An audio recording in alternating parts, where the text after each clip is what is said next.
not gonna lie to ya. I think I start every video like this. It's just my introduction. It's a lovely little Cockney exit I like to put together. 4, 3, 2.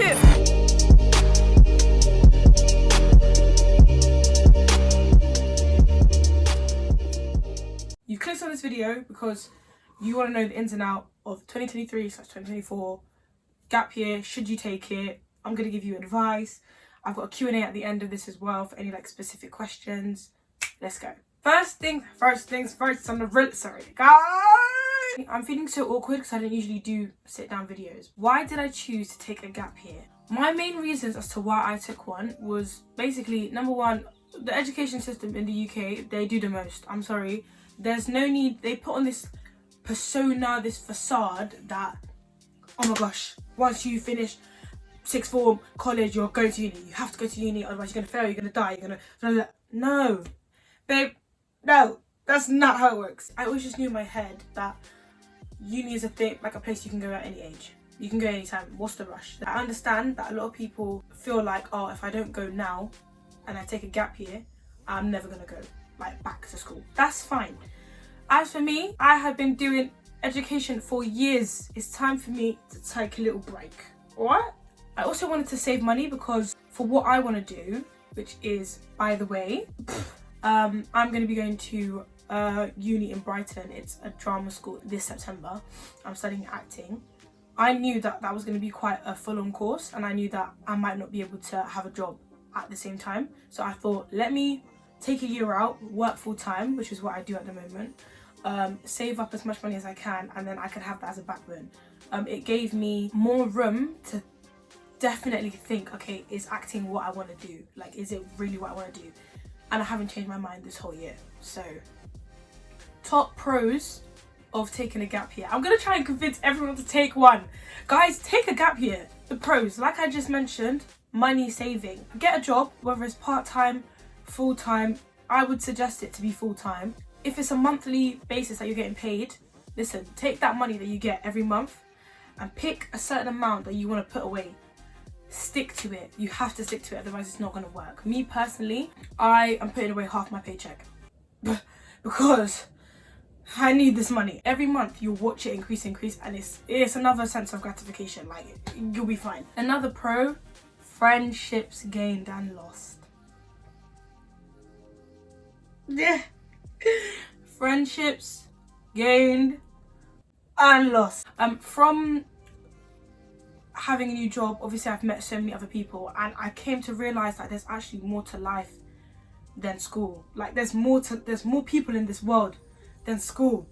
Like, please, there's so many new people that I've met, which is a blessing. Another blessing is the friendships I've lost, if I'm honest. Like, I'm gonna keep it real. Taking a gap year, especially if most of your friends that you're friends with are going to uni, and like you might be the only one who wants to take a gap year, you're gonna think, oh my gosh, are we gonna stay friends? Are we gonna keep in contact? Listen, the phone goes both ways, and if I'm honest, you will realize who are your real friends at the end of the day. Like, uni is such a big distraction. If that person or these group of friends are still making the effort to keep in contact with you, meet up with you when they come back to your hometown, those are the friends that you want to keep. If it's not going that way, then people grow out of each other. It's something that you have to accept, unfortunately. It's just how it goes, mate. You gotta accept it. And I know some people find it really hard to let go of friendships, but don't be begging friends. Don't be begging friends, guys. That's not what we do. That is not what we do. Another pro I'd say is independence. Taking this gap year, the amount of stuff I've had to do on my own now. Like, even going to uni, the amount of things, that's going to be extra dependence. But I feel like taking that gap year, because, you know, you're not really in school, you don't have people telling you, you know, teachers or whatever, telling you do this by then. You have to make it up yourself, babe. Like, what do you want to do in life now? Baby, it's your choice. You are your own manager now. Like, do you know what I mean? Literally earlier today, I was opening up a student bank account, had to do it all by myself. Guys, it was stress. I'm over exaggerating, but do you know what I mean? Like, you have to do all these things by yourself. That's gonna prepare you for the independence that you're gonna need when you go to uni. And my last pro is that it gives you a whole 365 days of thinking time. Like I said before, you have a whole year to figure out, do I really want to do this? I know so many people who have changed their minds they took a gap year and they said, that's not really what I want to do anymore. You can try so many new things during this gap year. Moving on to the cons, because I'm biased, there's less cons than pros, obviously. And if I'm looking down, it's because I've got a sheet of paper of my notes and stuff. The number one con I would say that most people struggle with, and I'm not gonna lie, I did struggle with a little bit, was the lack of structure. When you get from school, you know what you're doing. Getting up 6 a.m, 6:30, going to school by 8, 8:20, whatever. You're coming home at 3. Like, that structure, you kind of lose it. Summer comes around, you're like, hey, let's go, we're having fun. Then winter rolls around. And for someone like me, I feel like, I don't know if it's as serious, but I feel like I suffer with, what's it called? Not winter depression, but what's the word, guys? What is the word? Guys, you know what I'm talking about. You know what I'm talking about. It's when the weather really affects your mood, like, a lot. And when winter came around for me, ooh, the procrastination, the laziness, I had no like motivation to do much, if I'm honest. I was waking up at 1, 2 every day, PM. By the time it hits 5, my day's done. And it's like, here we go again. The days also start to roll into 1 and you don't even know what day it is. Do not get into this habit. Find a structure for yourself. Tell yourself, listen, what time am I going to wake up every day? Or try and wake up every day. It's fine for a couple of weeks, you know, you have your grace period, you just got out of school, you want to rest, but you have to pick it back up. I picked it up way too late. And if I'm honest, I feel like because of that, I could have got a lot more things done than I actually did. I'm telling you so you don't make the same mistake. You forget what it's like living with your family 24/7. When you go to school, you don't see your family 20.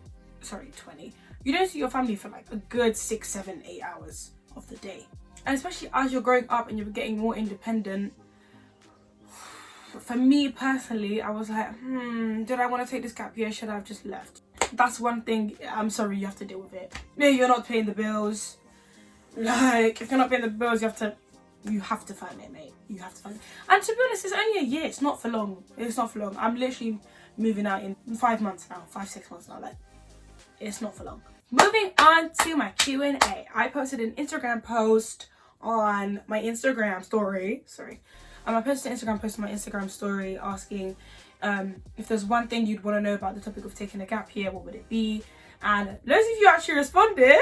Thank you for that. I'm going to ask them now. And in the future, if I do another like sort of Q&A video, I will tag my Instagram here. And it's at the end of my video, I believe, if I remember correctly. Would you have preferred to travel if you were to redo the gap year? Now, personally for me, I did not have the funds to be doing up traveling. However, if I had the funds and I could go back, of course I would travel. I've traveled once so far this year. I went to Paris for a couple of days, but I will be going on holiday to Portugal in the summer. So it's not much traveling. I've only been, I've only been somewhere twice. But I think if I could go traveling again, I would, because you're not really going to get that much time anymore. Like once I start, but I mean, it's not that deep for me. Personally, it's not that deep. I would also want to have to go with someone else, and I'd have to find someone else who I'm close with, who's also in a gap year. So it's a bit tricky for me personally, but yes, I would. Did you regret doing it, and was it worth it? Definitely worth it, like I said before. Did I regret doing it? No. How do you manage your time to set and get things done and jobs? Right, so managing my time, I'm personally not like write on your calendar, this type of person, but I feel like I might have to be when it comes to uni because there's a lot going on. But in my head, like I said, I picked a time. I said, what time am I going to wake up every day? I try to wake up between 8 and 10 a.m. Latest 10 a.m. I try to, guys. I try to. In terms of getting things done, if I have something to do, let's say, for example, I know I have something to do for the next day, I just do it. Like, I just try my best to do it. Do you know what I mean? Just get it out the way, get it done. I need some water. Water break. Right, in terms of jobs, I don't know if you mean retail jobs, 9-to-5 jobs. In terms of jobs, a job gives you a bit more structure. It reminds you a bit of school. So it's not that hard to fall back into it. Financially, how did I cope whilst balancing activities and travel? So like I said before, I didn't do much traveling. So I'm only going to talk from my experience. But in terms of activities and, summer and things like that, going out with friends, meeting up, you have to also sacrifice. You do have to sacrifice a little bit. Put your money aside. Then the remaining money you have, I mean, firstly, I spend most of my money on traveling to work, unfortunately. So travel, food, and then the rest is for activities. And it's learning to say no. Personally, Chantellenadiney here struggles to say no. In my head, I'm constantly saying to myself, I'm only this young once. Have as many experiences as you can, which is a good thing because it's true, you're only this young once, and the more that you experience, the more you learn, the more you grow. However, sometimes it does hurt my bank account, and sometimes I need to go ahead of myself there. But sometimes I need to rein it in, if I'm honest. So it's working out the balance. It's working out the balance. Even if you have to literally tell yourself, how many outings can I go on a month?